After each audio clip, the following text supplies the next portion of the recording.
Adam Campbell, and I'm joined by two special guests from our athletics programs.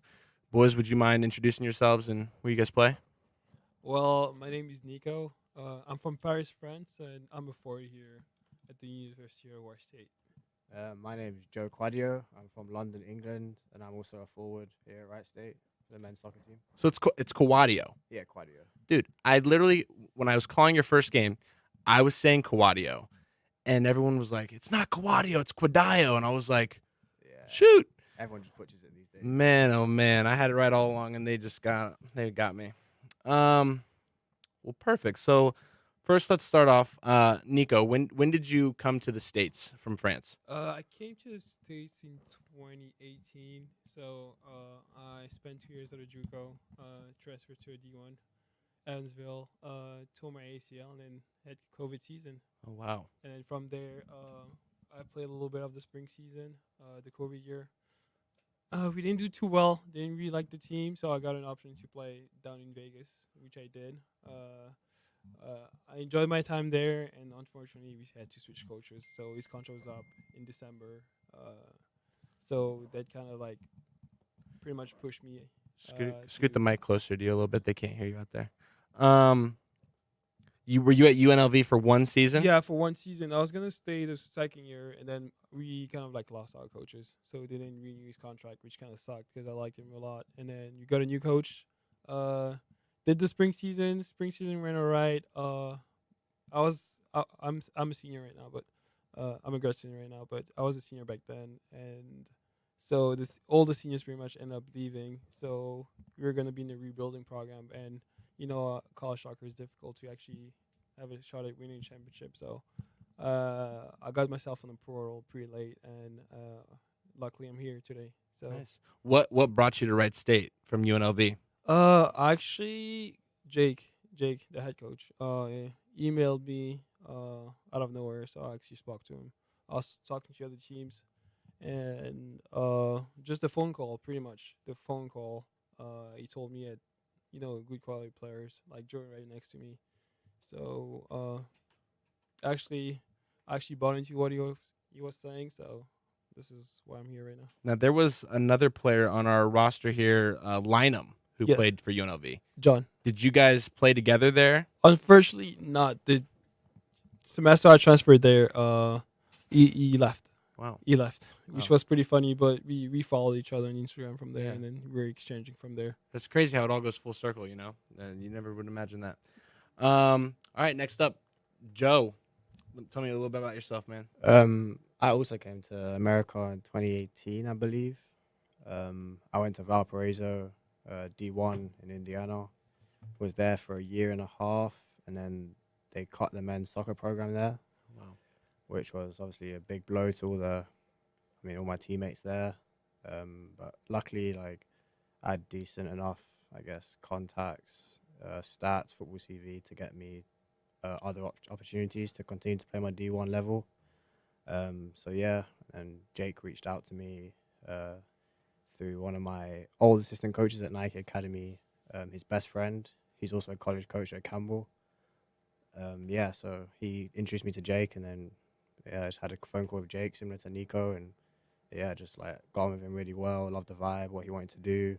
They just came off the back of making an NCAA appearance and obviously winning the Horizon League, sending a few players pro, and that was my aspiration. So I just jumped on board, and yeah, I've been here for 2.5 years now. He's quite the recruiter, it sounds like. Yeah, he is. Yeah, You need that. I mean, when yeah, you want to establish that or that culture, you gotta go all in on bringing good players in. So, and it's no easy task. So, yeah. but thank God you guys are both here. You guys are studs on the field. It's been fun watching you play so far. Thank you.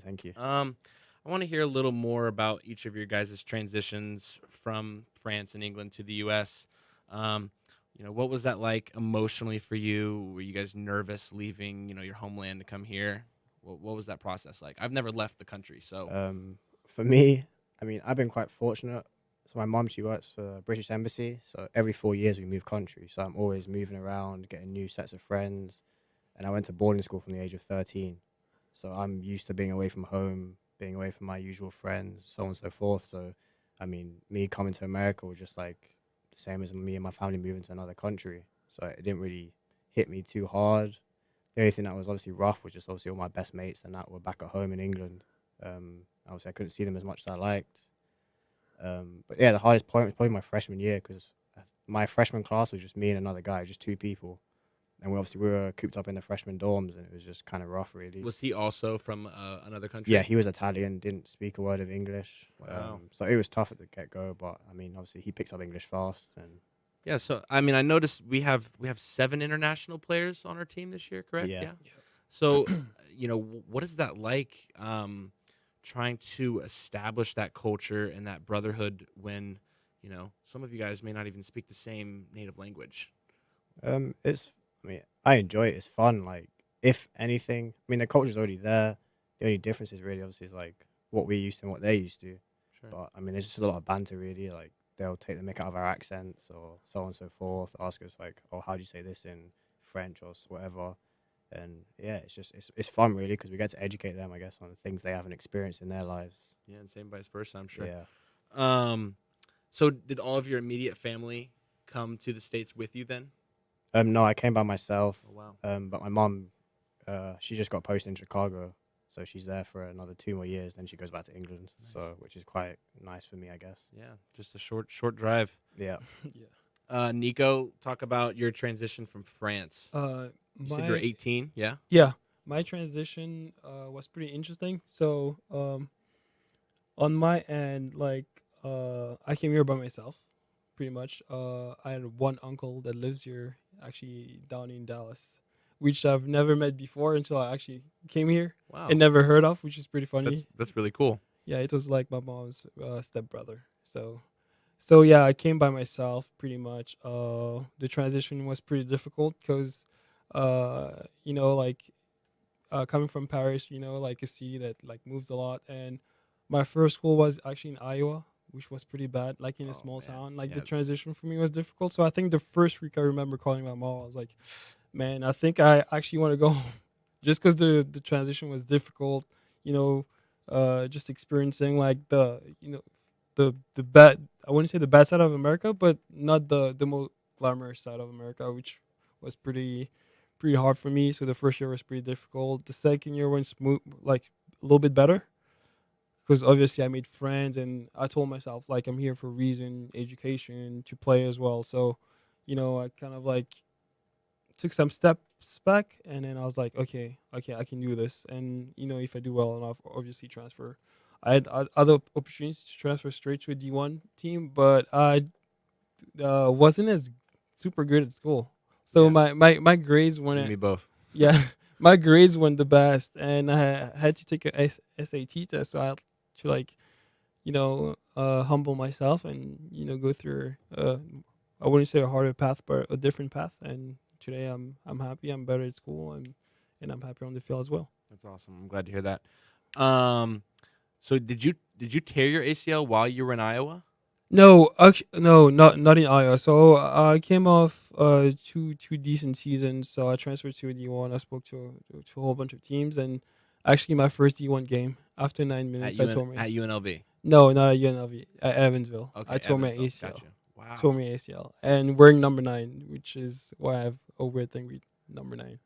Left or right ACL? Left ACL. Hey, you and me both, man. I tore mine in high school. Oh dang. Yeah, that's a hard one to come back from. Yeah. I mean, especially with soccer. I mean, I did it playing football, but soccer, man, all that agility, it has to be hard, I imagine. I've never played in my life. I mean, I love soccer. A lot of my best friends play. They've played their whole lives. One of them played D3 here in Ohio at Muskegum. I don't know if you guys are familiar with them at all. No. No. But yeah, I mean, it's fun, watching them play and learn the sport. So obviously we know that for both of you, the transition was definitely something other than what you guys are, used to. What about the competition on the field? I mean, back at home in France and England, what is the play like on the field there compared to here in the U.S.? It was tough for me. I mean, in England, like a lot of players only go down the college soccer route coming to America. If you don't get offered a pro. So in some retrospect, it was considered kind of like a graveyard for players that didn't make it as professionals. And I guess there was also a stereotype that the level right here wasn't as good and it was kind of easy. But obviously, when I came here, the game is so much faster, and it's just like you have less time on the ball, less time to make decisions, and it's more really about fitness and your athleticism. Then obviously it's still skill based, but it's a lot more emphasis on those two. In comparison to like back home, you have more time on the ball. It's more tactical. It's not every time 100 miles per hour. But I also think the rules here, because it has a roll on sub, so like you can make as many substitutions as you want. So you often get told to just go as hard as you can, whether it's 10, 20, 15 minutes, whatever it is, then they'll take you off, rest you, and bring you back on. Whereas in England, it's like you have to play 90 minutes because you only have 3 subs. And usually you don't use those subs if you're tired or someone's injured, obviously. So Now, you can get sub back in here. yeah, you can get sub back in here. That's interesting. I didn't know that was a different rule. Yeah, wow, that's a lot to get used to. Nico, what about you, man? In France, what are the players like? In France, I think it's completely different than here. I feel like obviously soccer here is completely different. For people like with like humble background, soccer is kind of like a way out. Whereas like in America, it's kind of different. It's like it's just people just play for fun. Some people play to make it pro, but it's not. I wouldn't say it's not a poor people sports. Sure. Whereas around the world, I feel like the culture is a little different. And if I have to compare this to America to France, I would say obviously, like Joe said, it's more tactical. There's like it's less physical, whereas here it's everything is. Coaches are very demanding, especially the preseason, like shorter. So they're just trying to put like 2 months of work or a whole month of work into 2 weeks, which can get very difficult. But I mean, it just takes a little bit of time to get used to it. But I'd say that it's way more physical here. Now, obviously, we know there's a lot of international players that come to the U.S., both of you included. Yeah. Is it like that back at home? I mean, are there a lot of people who leave their countries to go to England or France to play there? And I mean, if so, what countries would you say you see most players come from? I mean, Europe is like America in sense with all the states. Right. So like in my team, like I'd have a lot of Europeans from France, Spain, Portugal, for example. But like that's kind of normal is here having players from Ohio, Indiana. We've got 2 players from Nevada, Right. like that kind of aspect. So I kind of say it was similar, but it's a lot different as each country in Europe has their own infrastructure of football or soccer, as you guys call it, where they usually tend to stay. Like, especially people always joke with English players, like we don't like to leave England to play anywhere else. And I mean, it's similar in France, Spain, Portugal, because they've already got their own like leagues and so on and so forth, and like. Especially growing up in those countries, you can see the pathway like written up for you and how you're going to make it and what you have to do. So you don't really ever look as an outside option isn't actually an option when you can just obviously try to do it in your home country. Yeah. Again, I've never left the U.S. in my life. I've wanted to. I don't know where I'm going to go first, but I cannot imagine leaving home at 18 to travel the world and play the game I love. I mean, I don't know. Nothing tops that, really. Yeah. And I think on that, the toughest part, like for us internationals, because you have to make a choice. As soon as you're done with here in high school, you're gonna go to college. Like you know the steps because your parents did it and their parents before. So for us that want to play soccer back home, we have to make a choice after high school. It's either you're trying to pursue chances of going pro, and if you don't get that contract, that's when you can turn and say, oh, maybe I want to, continue playing soccer at a higher level and still try to make it pro. So I think for the both of us, it came down to pretty much that. For my end, like I was like super close to like getting my pro contract, but at the same time, you have pressure from your parents, and they're like, okay, maybe you want to do this, but hey, soccer's not going to be there forever, so you gotta make sure you get your schooling and your studies done in order to have something solid, if anything happens, like injuries and things like that. 100%. And like you said, you're a 5th year, so yeah. I mean, time here is definitely running out. What do you got in mind for when you graduate? Well, I Or graduated. you already graduated. That's right. Which You is are a nice. graduate So student. I was, right now I'm working on my masters, and obviously after work. But I'd like to play a couple of seasons. That would be nice as a professional player. What are you getting your master's in? Right now, sports science. Awesome. Congrats, man. That's big time. Thanks. Joe, what about you, man? When school's done, I mean, yeah, I'm trying to go really all in just to try, I guess, become a professional soccer player. Like, I mean, it's something I've said my whole life. So, obviously, I want to get it done. It's a goal I want to hit. So, I'm definitely just going to concentrate on that. And then whatever happens with that, obviously, I have my education to fall back on. Like Nico said, we had to make a choice. Yeah. So, now I have that in my, I guess, in my toolkit. I can concentrate on football. if the ball was in your hands, man, where would you play after college? Oh, like any team. Any team I in the mean, world. I mean, I'm an Arsenal fan, but You're an Arsenal fan. I don't think I could play for Arsenal because I'd just be too emotional about it. PSG. Yeah. PSG. Why is that? I mean, obviously they're from France, but like Mbappe, Messi, Yeah. Neymar. Who wouldn't want to Is- practice with those guys? again, I'm quite the novice with professional soccer. Yeah. Holland is on Man United, right? Man City. Man City. Man City. Yeah, Yeah, that team is pretty loaded too, that's the, right? that's the team I'd probably go to. Oh, he's Man my City? man. Yeah. Yeah. Who else do they got on there? They've got De Bruyne, Bernardo Silva, yeah.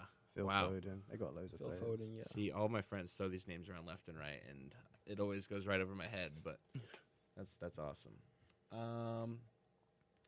So I'm interested about your time at UNLV because my brother lives there. Ooh. Yeah, he was military. Got stationed out at Nellis Air Force Base in Vegas. Yeah. So I mean, that place has kind of become my second home. I'm going out there to escape this weather any chance I can. Outside of playing soccer and whatnot, what were some of your favorite things to do in Vegas? Honestly, everything. Just hang out with friends. Go out on the strip, walk around. Like, Yeah. Vegas is insane. For me, I would say that's like, obviously I wouldn't say my favorite place in America, but like I would put it like right there. Obviously living there with my girl as well. Honestly, it's insane. Just going out, having family members over on her side. I haven't got any of my family members down there yet, but Yeah. when I was there, but I really enjoyed it. Like the strip is amazing, and then you have the old strip where you have like Like Fremont Street. Fremont Oh. Street, Fremont. Yeah, they call That's it the old strip. Yeah. Yeah. That's the spot just to go out, do some shopping and It's fun authentic. stuff. There's a lot of things to do, and the weather's just perfect. Yeah. I went the first time I went was August, and oh my gosh, Like man. 110. Dude, 115. 115. Yeah, it was. That's crazy. It was Yeah, insane, we man. practice on the 120 And and like 115. all. I mean, there's no grass. Like it's all rock. So Yeah. it's like walking through the yard, you can feel it burning through your shoes, man. It is. It's Yeah. a tough. different beast out there. But you Uh, kind of get used to it. Yeah. Like it takes a little bit of time for me. Like the first few weeks, even when I got there, I tried, train with a couple of the boys. After like 10 minutes, I was like done. I'm like, dude, I just can't do anything no more. But you get accustomed to it, and I don't know. I just the place is beautiful. Yeah. Honestly, it's beautiful. Anytime I have a friend that says like, "Hey, I'm going to Vegas. What advice can you give me?" Like I try and think outside of the box as much as possible. So I say, bring chapstick because it's so dry there. Yeah. Like your lips will just start bleeding. Like it is Make sure It's- you have water. water, chapstick, whole 9 Hydrated. yards, man. Sunscreen, you need it all. So we're off to a crazy start to this season. We started off 0-3, right? And then we had a couple ties, and we have since rebounded in conference play. I mean, huge. Like, you guys took down Robert Morris to secure first place. What are the vibes like right now in your guys' locker room and for the program? They're Uh, good. Good, pretty good. I think the vibe right now is pretty good. We had a first tough few games, obviously the trip to Florida and things. But I think sometimes when you have transfers and when you're trying to build something, it takes time. To adjust, to combine a little bit more on the field to understand each other. I feel like it came down to that, and now I enjoy my time playing with Joe Yeah, mean, massively. Like, massively. The first time, I mean, we even played together was in Florida, and a day later, 2 days later, obviously we're playing against Stetson. So I mean, obviously we're new players trying to get used to each other, so on and so forth. So I mean, yeah, it takes time, and I mean, even the way we got our games scheduled, like Coach Slem, he always likes to schedule like the toughest schedule possible before, obviously Horizon League starts. Yeah. Just so we like used to playing against top teams, top players. Yeah, So I when- mean, Ohio State's a big one. Akron. I Yep. mean, there's some big Yeah. name schools on that list. top 25 ranked. So Yeah. it was all good. Now, you guys previously mentioned earlier in the show preseason being shortened. What kind of preseason are you guys? Were you acclimated to compared to what it's like now? I mean, back in Europe, I can speak for pretty much all of Europe. I know anyone besides really US is like you get 4 to 6 weeks Oh wow! before usually the season starts. And do you where- normally just train during the whole time, or do you do like scrimmages? How does that? Yeah, so first week's usually just like fitness, gym work, getting all your tests and all that done with your doctor, and then second week you'll start training on the ball and stuff, increasing the intensity. You'll have a few scrimmages like behind closed doors, and then obviously we'll go on like a preseason tour or something like that. And then yeah, by that time you'll have probably 2 open friendlies in the stadiums or whatever they do, and then yeah, the season starts. Yeah. Same in France, Nico. Yeah, it's pretty much 4 the to same. 6 weeks? Yeah, 4 to 6 weeks. No, that's definitely a big adjustment, especially when you, like you said, bringing in new players. Like, Yeah. you got to hit the ground running. I mean, Yeah. you gotta start getting that chemistry right from the second you guys meet each other. Yeah. So that kind of leads me to my next thing here. What are some things you guys do off the field together with new teammates to develop that chemistry and that culture that you guys all love doing as a team? I mean, pretty much anything really. Like if someone's going, for example, to the movies or going out to get food, just it really depends what it is. But like, obviously, we'll just message around, seeing if anyone wants to come. Obviously, it usually happens more around pre-season and stuff like that before school starts. We have more time, so we usually do more things together. But I wouldn't really say there's anything specific we do. The main thing would probably just be like Hanging out. Yeah. playing FIFA, watching other games together. Playing FIFA, that's what I like to hear. Here we go. Yeah. Do you guys go to many of the other games from other teams on campus? Yeah, I mean, all the lads usually go out to women's soccer games. Yeah. We usually They're killing it now too. I mean, Yeah. they're in first place. They lost last night, but they've had a good start this season. Volleyball too. I don't know if you Yeah. guys have seen them. They But are killing it. Yeah, Killing they it, always man. do that. Oh my It's like gosh. the third year in a row. Yeah, yeah. And I mean, we didn't know, what exactly the expectations would be like with their new head coach coming in, first year head coach, and now they're on what 8-9 game winning streak right now. I mean, it's undefeated crazy. in conference. It's big time. So it's I mean, and again, I'm new to this sports director gig, so it makes it that much more enjoyable. Coming out and just watching you guys win. I mean, Yeah. I have yet to call a game this season for any sport, knock on wood, where we've lost. Yeah. So I want to keep that going, man. I mean, I want to see you guys make the tournaments and keep on going. It's been a very, very fun fall. So, I mean, looking at your guys' schedule, what would you guys say it was so far leading up to this point? Your guys' favorite game and why this season? Favorite game. Because I know what mine was. But I think the turning point was Green Bay. Green Bay or NKU. Because NKU, I guess that's our local rivals. A lot of the lads know a lot of their lads, and the coaches and so on and so forth. That game and just had like more to it than just obviously 2 Horizon League teams. Yeah. And yeah, just the way he played. Obviously we won 1-0. Got a shutout. It was just a nice feeling. Obviously Green Bay too. you guys have one heck of a keeper in Sebastian Jimenez. Yeah. That Insane. dude is a beast back in there, man. He is Yeah. not afraid to throw his body up in front of anybody to go get Yeah, that ball. He's It's clutch. It's great. I was going to say the same. NKU. I was there calling that game, and out of any soccer game I've ever watched, professional, college, high school, I mean, like, that was probably one of the most physical games I've seen. I Yeah. mean, bodies just hitting the ground. I mean, A lot of running. ball up in the Too- a lot too of much running. Yeah, a lot of running. But, man, it had to have felt great when that final buzzer rang, and those boys were getting on that bus with an L. Yeah. Yeah, you're right. That was kind of a turning point because we came off like good results before, and that game I felt like if we would have lost the game, it would have been a little tougher on us.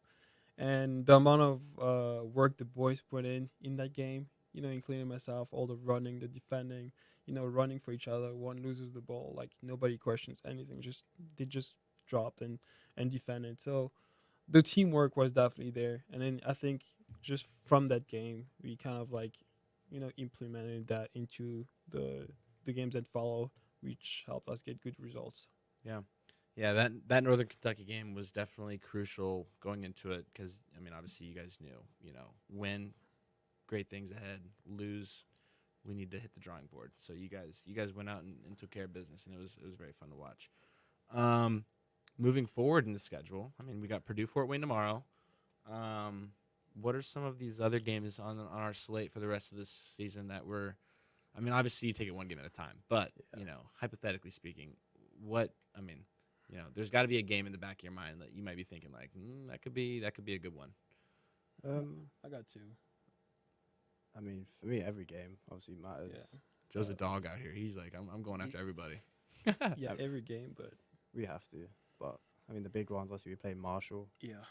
They're, like, ranked 6 right now or something. In the nation? Yeah. Yeah. Really? Very good team. That's here at Alumni Field. Yeah. Yeah. That'll be a very good Home. game. Yeah. All you listeners, come out on October 26th. Support the Raiders against the 6th-ranked the Herd, right? That's Yeah, their, the Herd, The yeah. Herd. Yeah, whatever. We're the Raiders. We're better. No, that's great. I'm excited to see where the rest of the season takes us, and I'm hoping to see us in the quarterfinal on November Yeah. 6th. So What, your game's Nico? My games, obviously Marshall, top ranked, and Western Michigan. I gotta Oh, yeah. replay them right before away, and I got a buddy that plays there. And right now they haven't lost a single game this season. Yeah. So I think who's that? Western Michigan. Oh wow. So they're definitely gonna be ranked Yeah. in the next week or so. I'm looking at Marshall's schedule right now. I want to see some of the teams they've played against leading into your guys' match.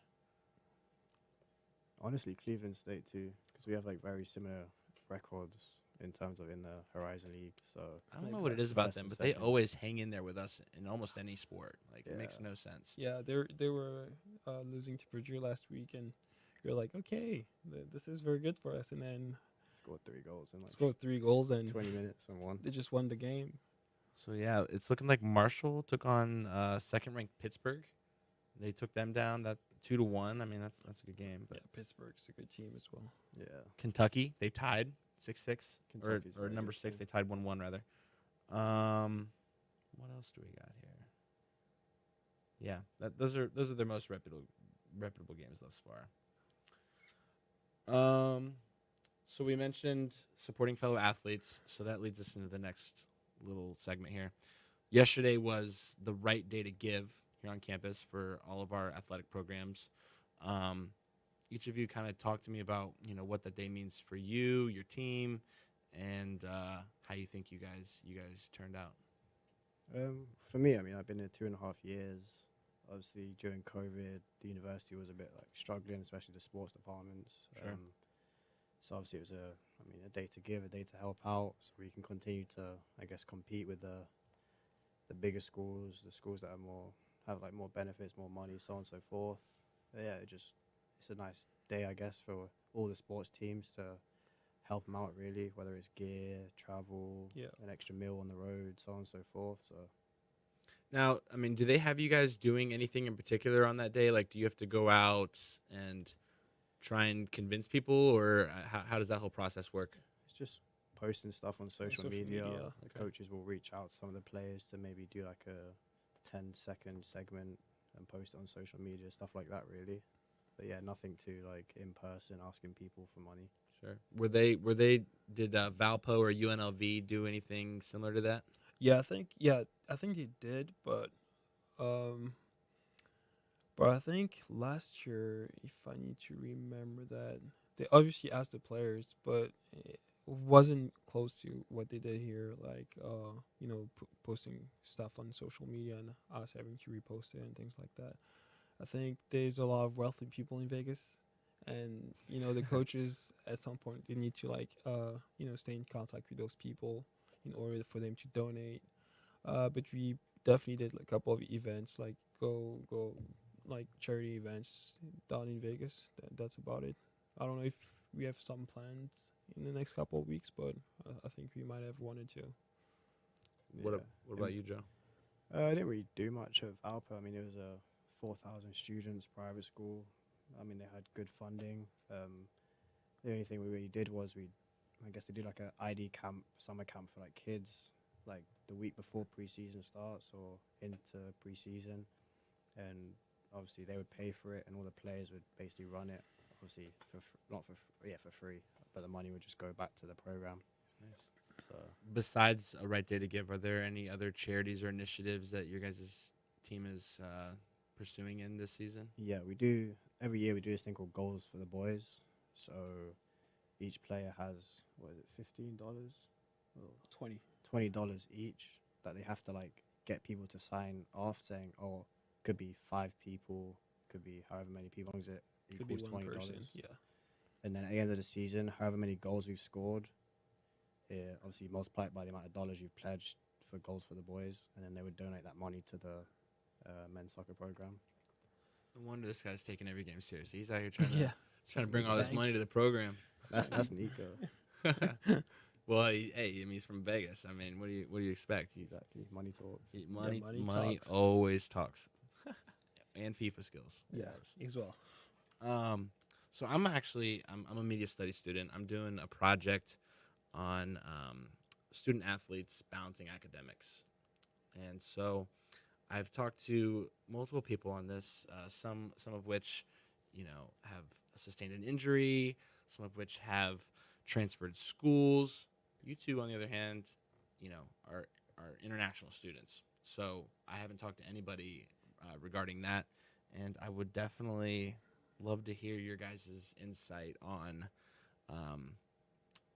how difficult it can be to balance academics and athletics while switching countries and cultures. You want the honest version? Sure. I mean, my freshman year was probably the worst.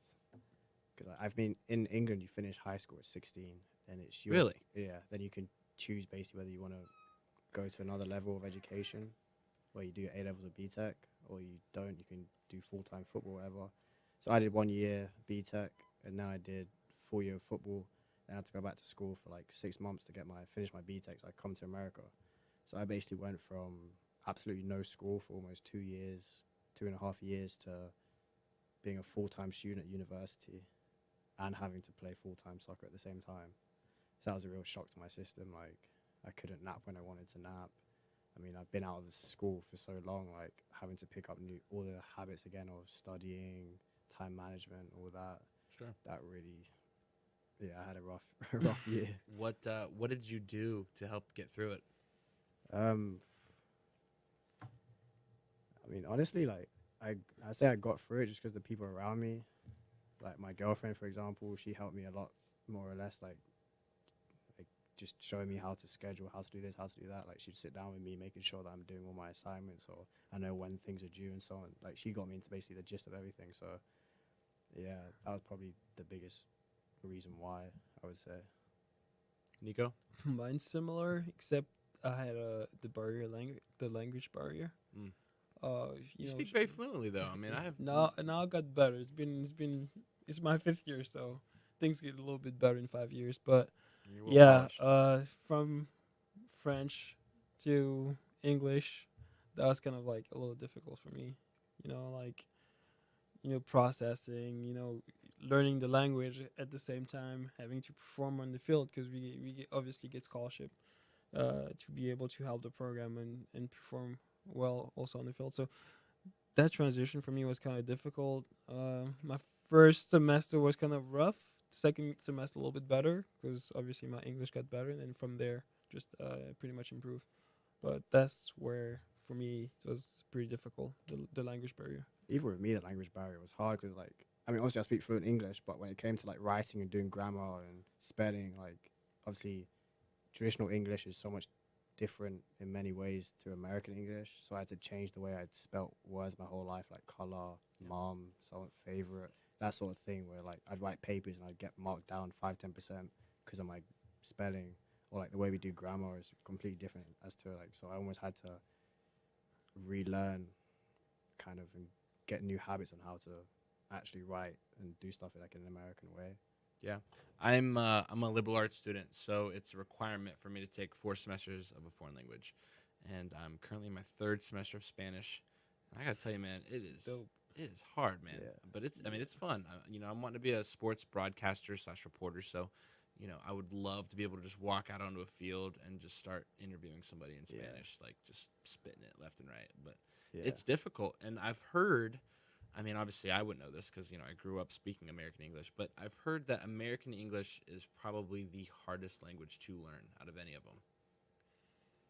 And, I mean, when I think about it, like, it kind of makes sense because, like, it's constantly evolving. Like, Yeah, with slang and things slang, like that. exactly. Oh my, yeah. Yeah, like, walk in, like, hey, how's your food? Oh, it's bussin', like, It's bussin'? What is that? That Like, could mean a lot of things. yeah. So it's hard to pick. I mean, when you're new and adapting to it, it's so hard to get used to all that stuff. So, props to both of you for. I mean, obviously it was a little easier. Yeah, for it's you easier since, for me, you sure. spoke Yeah. traditional English, but I mean, how long would you say it took you before you felt comfortable speaking it? I think about a couple months, so probably like, I don't know, probably like 8 months, Took time, I had one of my old teammates from, obviously, my old school. He's from like Minnesota, but like his background, he's from Ivory Coast, so he spoke, both languages, so French and English, which kind of like helped me a lot. Yeah. Because sometimes I would be like that, like look everywhere, and he would explain to me like what Need like just happened. translating and whatnot. Translating a little bit. Yeah. So Gosh, man. Again, that's all part of like packing up and moving. Like Exactly. it's so uncertain, and it's like, again, I don't know that I could do it. I mean, seriously, like shout out to you for throwing yourself out there like that. That's Thank you. It's huge. We actually, so when you guys walked in, our editor-in-chief for The Guardian, her name is Jamie. Mhm. She was sitting on the floor when you guys walked in. She is obsessed with France. Loves it. She went and, so she's from Cincinnati, but she went and stayed in France temporarily. And I told her, I was like, hey, I got 2 soccer players coming on, and one of them is from France. And she was like, oh, my God, I got to meet him. So before you leave, you might have to say bonjour or something like that. Yeah, It'd be kind of cool. I will. We are running almost out of time, but we got enough time for one last segment here. FIFA. So, Nico, how long is FIFA bigger here in the States, or does it played a lot in France too? I mean, FIFA's the game in France, actually. The game. Not a lot of people play like NBA 2K, except for people that really like American culture and watch basketball. sure. But like, especially in Europe, people are on FIFA. FIFA is the game. They have YouTube channels specifically for So FIFA, transfer windows, updates, everything. FIFA. Yeah. So again, my friends have played all their lives growing up. I just got FIFA 23 this week. My buddy downloaded it, so I game shared it, got it for free. Hop on Ultimate Nice. Team, and the first card I pulled was Mane. Sadio Mane? Yeah, That's crazy. Dang, that's a good card. yeah. No, my friend Daniel as good as tackled this me guy. when I pulled it, and I was like, "What's all the hype about?" Like, he was like, "Dude, that's like the 3rd best card in the game right now." Yeah. But I mean, he's untradeable. But Yeah. We're gonna- Nico picked up the best card in the game. Yeah. Which is- Untradeable. Kylian Mbappe. what do you play? Okay, yeah. I think I've got like a basic Mbappe, or it was a loan card. Yeah. A loan card? Yeah. Yeah. Yeah. I has- can sell it. He has the for actual what? card. He can sell it for Wow. like 2 mil. Wow. What do you play on? What you mean? I play on Xbox. Okay, is it cross gen or cross console rather? I think it is. You, FIFA you 23 can as well. crossplay. Yeah. Yeah. No, Really? you can definitely crossplay. We might have to work something out then, because I definitely need to go up against you. Joe, do you play FIFA at all? I used to play a lot, but Yeah. I mean, since I came to college, it kind of just deteriorated. Just Yeah, because for sure. I mean, I felt like I had to give up something in order for me to, I guess, do well academically. Keep chasing the dream. Yeah. Um, well, I never had a team. My friends, one of them's a Chelsea fan, the other one's an Arsenal fan, and they were like, if you're gonna be our friend, you need to pick a soccer team, whether you know anything about them or not. And I was like, all right, let's throw some of the Prem games on and let's see what we got. So I was watching some of the games, and I don't know what it was, but I started to like Newcastle. I was like, you know what, Ooh, yeah. their kits are pretty sick. Yeah. I heard like they just got bought by a Saudi prince. Yeah. Yeah. So I Saudi mean, they Arabia. definitely have the money, and Yeah. They're the richest club right now. 240 billion. but they're young, right? Yeah. So I mean, It's a a young team, consortium. or what do you mean? The like they are a young team, right? Yeah. I mean, they're trying to be young now. Yeah, like, they they've made during lot a of changes. transition. Yeah, for But sure. they're up and coming. Yeah. Wow. Like in the next 2 seasons, they'll definitely be like, maybe closer to the top of the Prem. Yeah. See, there it is. I'm gonna have to get me a jersey. Do you guys like baseball at all? No, not really. No. It's not that I don't like baseball. I just don't watch it. Sure. It's weird. but I'm I don't. I'm a Reds fan here in Cincinnati, and they just lost their last game of the season on Tuesday, 15-2, for their 100th loss of the season. It was, I think, the That's not very good. second time in franchise history it's ever happened. We were terrible. The owners. So there's no salary cap. Is it like that in soccer? Like, is there a salary cap that teams must follow, or can they just put as much into it as they want? There's a fair play, Yeah. which the- I don't know the exact details, but it's like they have to balance their books Okay. Yeah. pretty much. So like everyone has to have the same amount or same percentage coming in, coming out. I think it is. So just like the NFL then with salary caps, basically. yeah, more or less. In MLB, there's nothing like that. So That's like, crazy. yeah, so like you see teams like the Dodgers and the Yankees always making it, and like that's the thing that I hate most about baseball is like, all these rich teams have all the money to get all the good players, and then it leaves teams like us in the dust. So hearing that this new soccer team I'm following is up and coming, get me excited to watch something at least. Yeah. Well, I don't know. We're about to get another show going. If you're interested, I mean, I'd like to play you if you got some free time. If not, we If could. you want to lose, Hey, I will take that loss with open arms if that's what it means. So sounds good. perfect. Well, thank you again for joining me, guys. This Thanks has been for a having blast. Adam Campbell, Wright State, sports director for WWSU 106.9 FM. Nico Likulia, Joe Kouadio, some of our very, very good soccer players, and keep up the good season, guys. It's been a lot of fun. Thank you. Appreciate Thank it. you. We will be appreciate it. back live here in a little bit on WWSU 106.9 FM, Dayton's Wright